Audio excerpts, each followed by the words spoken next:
Olá, bom dia, sejam todas e todos bem-vindos ao canal Filosofia da Psique. Eu sou João Vitor Wrobleski e hoje começamos uma nova série em nosso canal. Uma série que vai tratar basicamente sobre crianças e a educação infantil, então aspectos mais pedagógicos. Essa série ela vai ser mais direcionada a cuidadores, pessoas que têm contato com crianças, do que necessariamente a psicologia ou a estudantes de psicologia. Claro que esses também se beneficiarão se assistirem, mas o público enfoque realmente é os cuidadores e cuidadoras de crianças. Bom, para quem às vezes entra nos vídeos e o vídeo começa em tantos minutos. Não, o vídeo começa quando começou. E assim como um livro, assim como a maior parte dos conteúdos, demanda uma introdução, uma contextualização. Porém, se você não quer assistir essa introdução e contextualização, você já pula para o segundo episódio dessa série, que esse primeiro episódio realmente vai ser mais uma explicação de como vai funcionar a série, do porquê, de quais assuntos vamos tratar, de como surgiu a infância, coisas mais de contextualização mesmo. É necessário, é importante, muitas pessoas valorizam isso, muitas pessoas leem a introdução do livro, outras pessoas não. Então, se você é dos que não lê a introdução do livro e pula direto para o conteúdo, ou se você é dos que não está muito acostumado com a dinâmica mais, digamos, acadêmica, de ter uma introdução, um desenvolvimento, uma conclusão, então pula direto para o segundo episódio. Eu peguei um roteirinho que eu escrevi, eu já tenho programado pelo conteúdo que eu posso trabalhar mais de 10 episódios para essa série, mas ela realmente só vai prosseguir, o que vai determinar quantos episódios vão ter, vai ser a audiência de vocês. Eu sempre afirmei, continuo afirmando, eu não venho aqui gravar e disponibilizar vídeo em público para que ninguém assista. Então é claro que é do meu interesse que vocês assistam, e o número de visualizações e de gostei principalmente vai determinar se por quanto tempo a série vai seguir. Então se a série vai ter todos os episódios aí que eu posso gravar, ou se terá apenas parte deles. A hora que pararem de assistir, a gente encerra a série. Primeira coisa que seria interessante falar a respeito do nome. Eu pensei em muitos nomes para essa série. Todas as séries, como vocês sabem, já teve a série Psicanálise, já teve a série dos 5 lições. Sempre eu utilizo um nome que diga algo sobre a série e que seja curto também, por questão de estética do título. E nesse caso, quando se fala de infância, as palavras têm muito significado, e a gente já vai ver um pouco à frente isso. E para mim foi muito difícil encontrar qual seria o nome adequado para essa série. E o nome mais adequado que eu encontrei foi Amar e Libertar. Por quê? Porque indiferente a qual abordagem psicológica você siga, em qual abordagem pedagógica você se apoie, indiferente a qual seja o autor que você utilize para falar de desenvolvimento e de infância hoje, no contemporâneo, todos eles têm em comum acordo uma coisa: é preciso amar a criança e é preciso gerar liberdade, gerar autonomia, independência. Isso é uma coisa que entre os autores contemporâneos você não vai encontrar divergência. Ninguém que tenha bom senso e conheça sobre infância e desenvolvimento infantil hoje vai te dizer o contrário disso. Para criar criança existem 1000 questões, existem várias singularidades, existem vários atravessamentos, mas se há alguma regra geral é preciso amar a criança e é preciso gerar liberdade e independência. Esse é um consenso entre os autores da área, e por isso também eu acabei escolhendo isso como título da nossa série. Bom, falar um pouco a respeito talvez do meu percurso com crianças, e que também diz um pouco do quanto eu estou habilitado ou não a falar desse tema. Algumas pessoas, quando a gente começa a falar de criança, a primeira coisa que perguntam é se você teve filhos, ou se você tem filhos. Eu digo, e já disse em outros espaços, em outros momentos, e retomo aqui, que se ter filho fosse critério para falar de infância, um médico oncologista só poderia tratar sobre câncer depois de ter tido câncer. Um médico ginecologista não poderia atender suas pacientes sem ter uma vagina. E é óbvio que isso está longe de ser a realidade.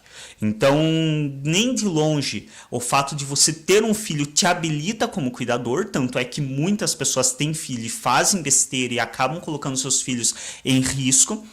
E não é necessário que você tenha filhos para também ter estudo e conhecimento de como criar de uma maneira mais adequada uma criança. Então já começa por aí. Não se faz necessário ter filhos e ter filhos não é uma garantia de que você vai saber o que fazer. Tanto é que as pessoas entram em uma grande angústia, muitas vezes, quando têm seus filhos e não sabem como dar conta de criá-los, não sabem o que pode ser entendido como correto ser feito. Nesse sentido, também é importante, já nessa introdução, deixar claro que existem divergências a respeito de muita coisa na infância. E tanto é que existe uma frase clássica usada pelos psicanalistas que é, citando Freud, crie do jeito que quiser, porque você vai criar errado de qualquer forma. Por quê? Porque nós sempre vamos errar em alguma coisa quando se trata de criança, se trata de infância, e existem N singularidades que fazem com que cada criança seja diferente, única e específica. Porém, existem sim parâmetros, então também calma lá. Não é assim também, crie de qualquer jeito. Apesar de a gente usar essa frase de uma maneira mais satírica, não é bem assim. Existem sim parâmetros e existem coisas que já são consenso. Então existem divergências, isso é bom, isso é ruim, mas existem muitas coisas já na criação de crianças que é determinado assim é melhor ou assim é ruim. Como eu disse, amar e libertar é uma das regras, é uma das coisas assim que você não vai ver um bom pedagogo hoje, um bom psicólogo, um bom filósofo te falando, não, não precisa amar a criança que mesmo assim ela vai se criar bem. Não. Hoje, se há um consenso entre todo o público que trabalha com criança, todas as pessoas que cuidam de crianças, é preciso sim amar, cuidar, zelar, alimentar, dar carinho, dar atenção. Então existem sim consensos. A criação de criança também não é esse campo tão vago e obscuro como muitas vezes fazem parecer. Na psicologia, principalmente, a gente ouve muito falar isso, sobre a criança não vem com manual de instrução, ninguém sabe muito bem como é o correto. Pera lá, calma lá. A gente pode relativizar muita coisa, mas também tem que ter um certo cuidado para nesse discurso também não entrar justificativas de agressão contra a criança, de maus tratos. Então vai com calma, tem coisas sim que são bem claras, que são erradas serem feitas com crianças, e tem coisas que são bem claras que devem ser propiciadas à criança para uma infância saudável. Então, apesar das divergências, existem sim muitas coisas que já são acordo e que é bem óbvio para a gente estar falando a respeito. E em relação ao meu percurso com crianças, durante a minha graduação eu fiz vários trabalhos com crianças, a gente tem várias matérias voltadas para isso, para o desenvolvimento infantil, para o trabalho com crianças, para o trabalho em escolas, e durante os meus estágios eu fiz estágios em escola, trabalhando com o público infantil.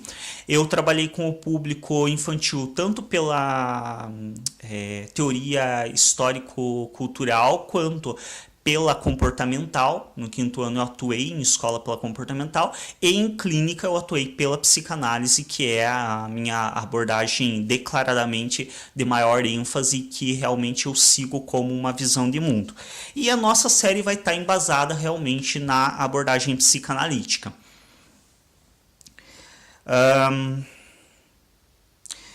Então, a gente vai estar trabalhando nessa série, como eu disse, eu estou seguindo aqui um roteiro para tentar ser menos prolixo, porque eu tenho também esse problema.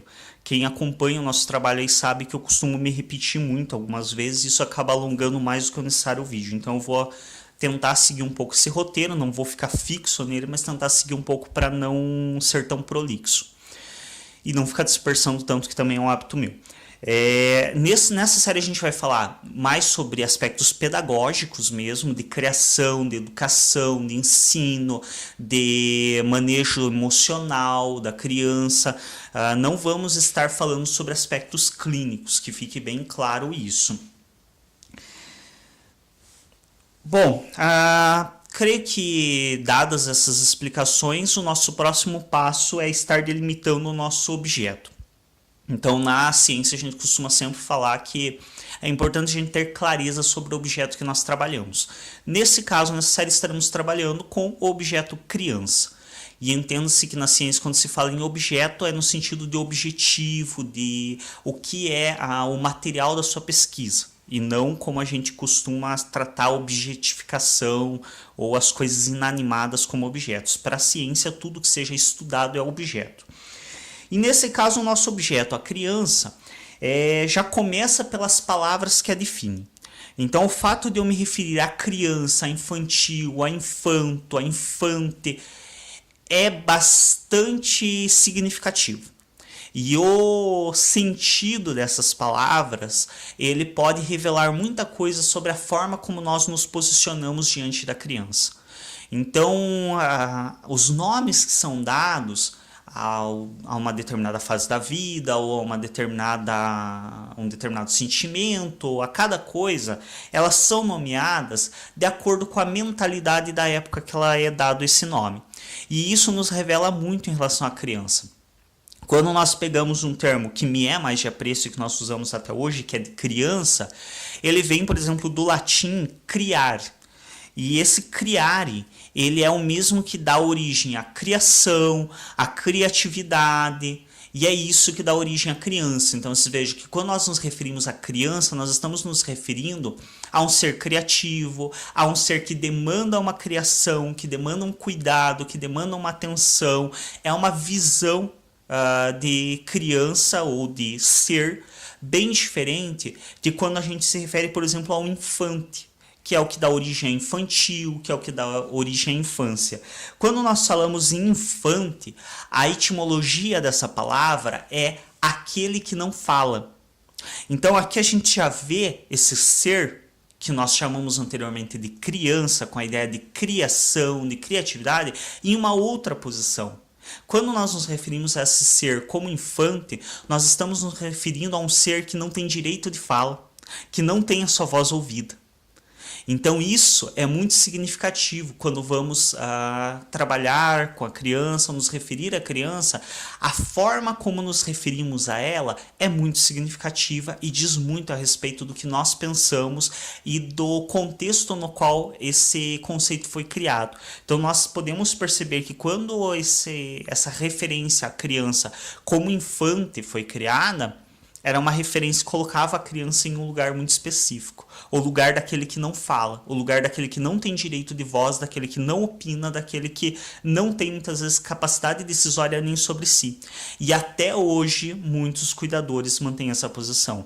Até muito recentemente, não posso afirmar tanto no contexto atual, mas poucos anos atrás, e ainda a gente vê, se analisar bem com calma, você ainda vê muitas vezes, inclusive em clínica, essa situação da criança sendo colocada como aquele sujeito que é retirado do ambiente para se falar dela. Como assim? Se você está falando desse sujeito, como que você pede para ele sair para falar dele? Como que você se acha no direito de tirar a capacidade de voz desse sujeito? E é essa a ideia de infantil. Aquele sujeito que não fala, que não tem direito a falar, não tem direito de opinar e não tem direito de participar da conversa, mesmo quando a conversa se trata dele. Isso é muito significativo na criação, isso é muito significativo no desenvolvimento infantil.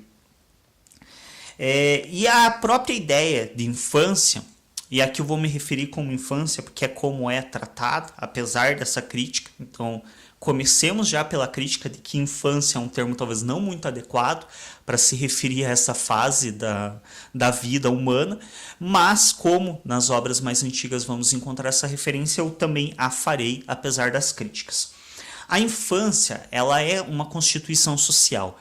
E quem traz, primeiramente, e é referência em falar sobre isso, é Philippe Herrier. Philippe Herrier ele é um autor francês que ele escreveu a obra História Social da Criança e da Família. E nessa obra, o Philippe Herrier ele faz uma pesquisa de quando teria surgido a ideia da infância, a ideia de uma fase diferenciada. Porém, existem várias críticas a respeito dessa obra de Philippe Herrier, críticas muito válidas e que também estaremos fazendo aqui. Quando o Philippe Herrier ele faz isso, é importante destacar que ele faz um percurso histórico da infância extremamente localizado. Ele faz um percurso histórico pesquisando na Europa em uma determinada classe social, desconsiderando todo o resto do mundo. Desconsiderando se por exemplo, tribos indígenas, se as sociedades tribais tinham uma visão de infância e qual era essa visão. E basicamente sabemos que no período que o Philippe Herrier pega de pesquisa, por mais que ele nasceu em 1914 e viveu até 1984, porém essa pesquisa que ele faz é lá da era medieval. Sabemos que nesse período boa parte da civilização estava dispersa pelo mundo, meio que incomunicável, e existiam muitas sociedades tribais. Então, existiam diversas variedades de sociedade que não aquela padronizada europeia. Portanto, quando o Philippe Herrier ele se apega a essa sociedade europeia, desconsiderando as sociedades tribais, ele já pega um recorte muito significativo, que é uma configuração de sociedade diante de tantas outras. Para além disso, ele pega um público muito específico desse recorte, que são as famílias mais abastadas. Ele não pega o público camponês em geral. Ele pega, por quê? Porque ele pega como base para sua pesquisa quadros, pinturas, ele pega documentos como cartas e diários. Ele pega esse tipo de conteúdo para analisar e tentar determinar qual era a visão de infância que se tinha quando se criou uma visão de infância. Porém, lembremos que quadros, pinturas, diários, cartas não eram acessíveis à maior parte da população. Ao contrário, a imensa maioria da população era analfabeta, sequer sabia escrever. Pouquíssimas pessoas, só das classes mais socialmente privilegiadas, é que sabiam de fato escrever, que tinham condições de pagar por uma pintura. Então, quando o Philippe Herrier ele constrói essa história da infância e da família, é algo extremamente localizado, é algo importante. Esclareça-se aqui, de maneira alguma eu estou falando que é um trabalho que deve ser desconsiderado, é algo extremamente importante, porém muito localizado. Então também não é uma coisa que possa ser entendida como universal. Essas críticas são bastante válidas a serem feitas em relação a esse trabalho do Philippe Herrier. Porém, considerando todas essas críticas, o que o Herrier nos apresenta nessa obra? O que o Herrier nos traz é que a ideia de infância ela é uma criação social. Ela não é algo que sempre existiu. Então não teve sempre uma ideia de infância, de infantil, de criança. Não, isso é algo que surgiu em determinado momento. Então o Philippe Herrier ele faz essa pesquisa e ele demonstra que anterior ao século XIII, as crianças elas eram vistas apenas como pequenos adultos ou adultos inacabados. Então é um pequeno ser que nem se sabe se vai se criar, é um adulto inacabado.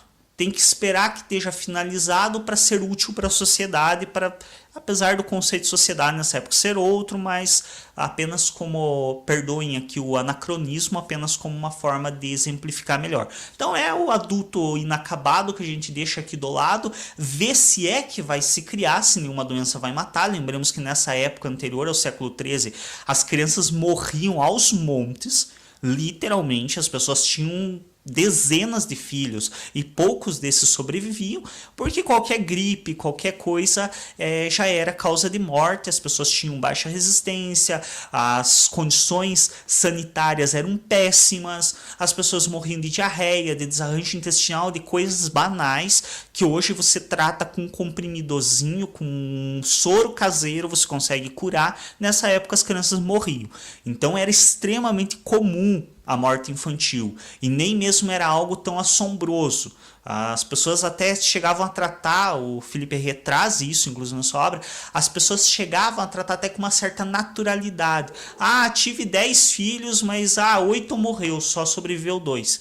E era algo relativamente natural. não se tinha tanto essa, talvez até tivesse mais, diria, reprimida uma carga emocional, mas não tinha tão declarada essa carga emocional de, ai, perdi meu filho, tudo, porque era algo já esperado, de que muitas das crianças não sobreviveriam mesmo.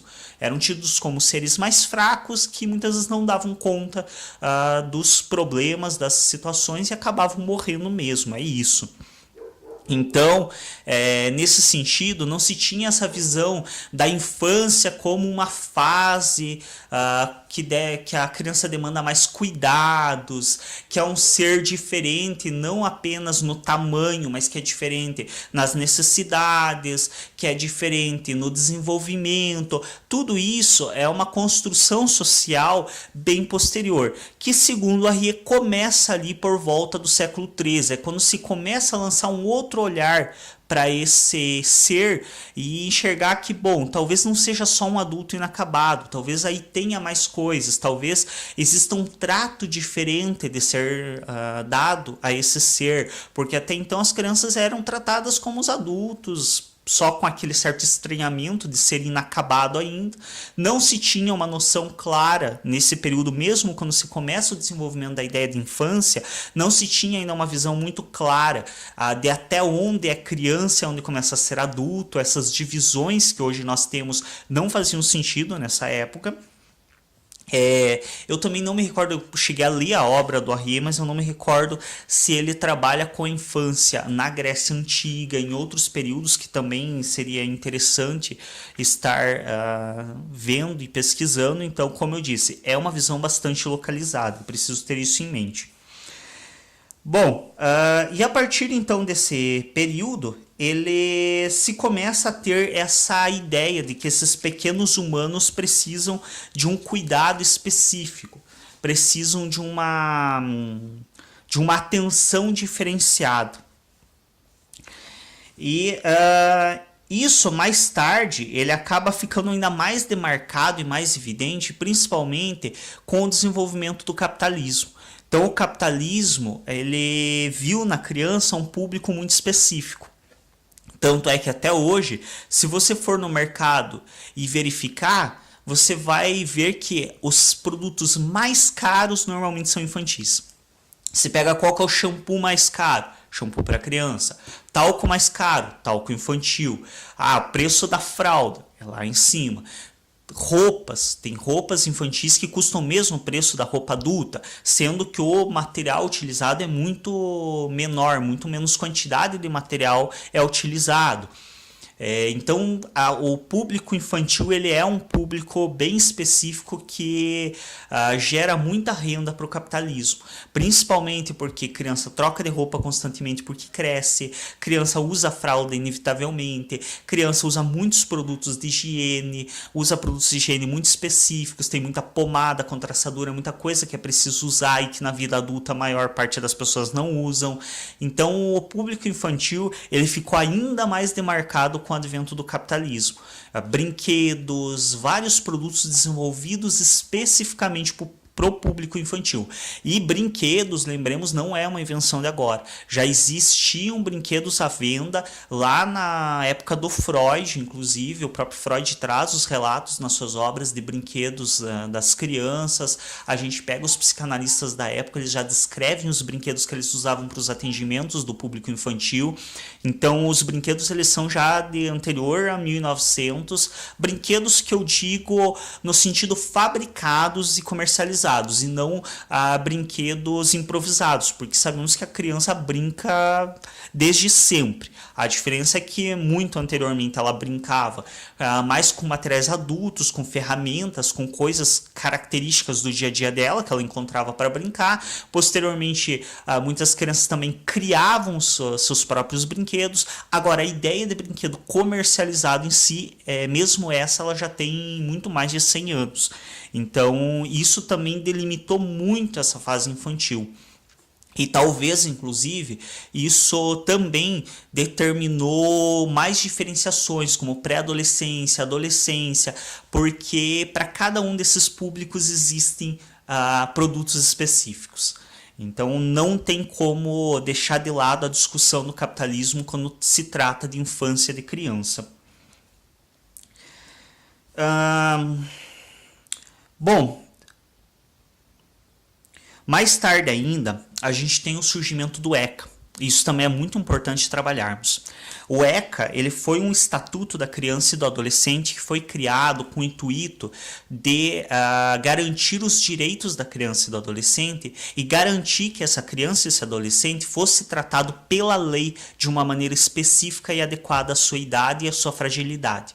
Até então, muitos dos casos de crianças que cometiam alguma coisa tida como crime eram tratadas como adultos.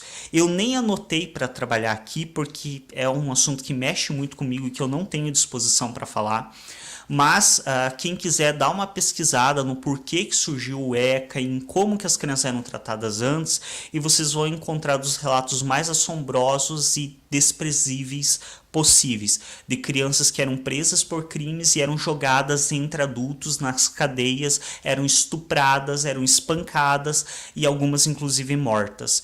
Então eu não vou abordar esse assunto porque realmente é algo que me impacta bastante e que eu não tenho a condição emocional de ficar explorando muito a fundo, apesar de já ter estudado muito isso, faz parte da minha formação, mas não é algo que eu quero discutir no nosso canal. Se você tiver interesse de pesquisar mais a respeito disso, procura na internet aí que você vai conseguir encontrar material a respeito. E o ECA, nesse sentido, ele foi um grande avanço e uma grande conquista, porque o ECA, primeiro, ele trouxe garantido direitos às crianças, que a criança tem direito a ser feliz, que a criança tem direito a brincar, que a criança tem direito a brinquedo, que a criança tem direito a uma vestimenta adequada, porque também, muitas vezes, pela criança ela ter esse desenvolvimento muito rápido, crescer muito rápido, muitos cuidadores acham que nem vale a pena comprar roupa para a criança e acabam deixando muitas vezes a criança com pouca roupa para usar. A gente vê principalmente em locais mais carentes crianças permanecendo nuas em casa. Não vou dizer que isso seja necessariamente errado, depende de como isso é tratado naquele contexto, naquela sociedade, mas naquela parte da sociedade, perdão, isso demonstra também um ato falho bem significativo, como se a população mais carente não fizesse parte da sociedade em geral, da nossa sociedade, mas às vezes é tratado dessa forma, realmente como se não fizesse, como se fosse uma coisa à parte. Não são, obviamente, toda a sociedade é única, é una, é toda uma sociedade só, indiferente às suas condições financeiras. E aí depende muito também de como é trabalhada essa questão. Porém, claro, temos que considerar, não é adequado deixar uma criança com pouca roupa no frio, passando frio. Essa criança, ela talvez seja interessante colocá-la já num contexto social que ela precisa estar, então não vai ser aceitável que ela ande nua pelo meio da sociedade depois de adulta, então talvez também não seja a melhor das opções manter ela nessa situação enquanto criança, mas enfim, existem vários aspectos que eram desconsiderados, inclusive dor, Deixa eu dar uma organizada. Eu estou falando de tudo isso porque eu percebi agora que eu estou trazendo muita informação, deixando elas meio descontextualizadas. Estou trazendo tudo isso para demonstrar que, a partir do ECA, ele também trouxe uma maior conscientização de que existem necessidades que a criança tem e que devem ser respeitadas. Necessidade de vestimenta, necessidade de alimentação. A dor é uma coisa que por muitos anos foi desconsiderada. A dor, acreditava-se que a criança não sentia dor, porque depois, muitas vezes da vida adulta, ela não dava conta de relatar a dor que ela sentiu na infância, acreditava-se que ela não sentia dor e que isso não influenciava no desenvolvimento psíquico dela. Então, por exemplo, muitos procedimentos em relação à criança eram feitos sem anestesia. Por mais absurdo que pareça, procedimentos cirúrgicos, coisas extremamente dolorosas, eram feitas com a criança sem anestesia, porque acreditava-se que isso não fazia diferença. Então existem vários aspectos que, com a Constituição da Infância e posteriormente com o surgimento, principalmente no Brasil, estamos falando da sociedade brasileira, o surgimento do ECA, do Estatuto da Criança e do Adolescente, isso foi reafirmado e isso trouxe uma nova posição para essas crianças. Bom, então assim se estabelece essa fase de desenvolvimento, que é entendida como uma fase diferenciada da fase adulta, com suas próprias características, com as suas próprias necessidades, com as suas próprias questões. E como eu disse, isso é uma introdução para nós termos uma noção de qual é nosso objeto, de onde estamos partindo, de como que se criou essa ideia. Porque é só devido a ter se criado essa ideia de que a infância é uma fase à parte que nós estamos gravando essa série. Porque entendemos que a infância, lembrando das críticas em relação à palavra infância, a infância é uma fase específica. Não é apenas um adulto em miniatura. Não é um adulto inacabado. É uma fase que precisa ser vivenciada pela criança e que principalmente é uma fase para ser vivida em si. Um dos grandes problemas que nós temos em relação à infância é que muitos cuidadores entendem a infância como uma preparação para a vida adulta. Então a criança ela vai para a escola para ser alguém no futuro. A criança ela brinca para treinar a vida futura. Não! A criança, ela deve viver como criança. Essa é uma fase específica da vida dela que deve ser aproveitada por ela, que deve ser vivenciada por ela. Não devemos colocar a criança como sendo apenas um treinamento para a vida adulta. A fase infantil é uma fase de extrema importância para a criança. É uma fase na qual ela vai desenvolver emoções, na qual ela vai vivenciar suas primeiras experiências de vida, na qual ela vai experienciar as primeiras oportunidades ou não de se manifestar, de colocar sua opinião, de tomar decisões, de escolher, de decidir e arcar com as consequências dessas decisões. Então a fase da infância, ela em si deve ser vivenciada e experienciada e não apenas considerada como um preparo para a vida adulta. É isso, lembrando que só teremos mais episódios dessa série se vocês derem audiência e clicarem em gostei. Então ajudem a divulgar. Se vocês gostaram e querem as continuações, nosso próximo episódio é falando sobre a gravidez. Então vamos trazer alguns aspectos relativos à gravidez. O terceiro episódio que eu já tenho planejado, se vou gravar ou não vai depender de vocês, é falando sobre a adoção, como também uma possibilidade. Então, não só através da gravidez, se tem filhos, mas também através da adoção. E seguimos, como eu disse, tem conteúdo aí para trabalhar mais de 10 episódios. Quantos nós faremos vai depender da audiência de vocês. Então, divulguem, enviem para os amigos, enviem para as pessoas que vocês conhecem que possam desejar esse conteúdo, que isso vai auxiliar que a série tenha mais episódios. Se não for inscrito no nosso canal, se inscreve, clique em gostei e até um próximo.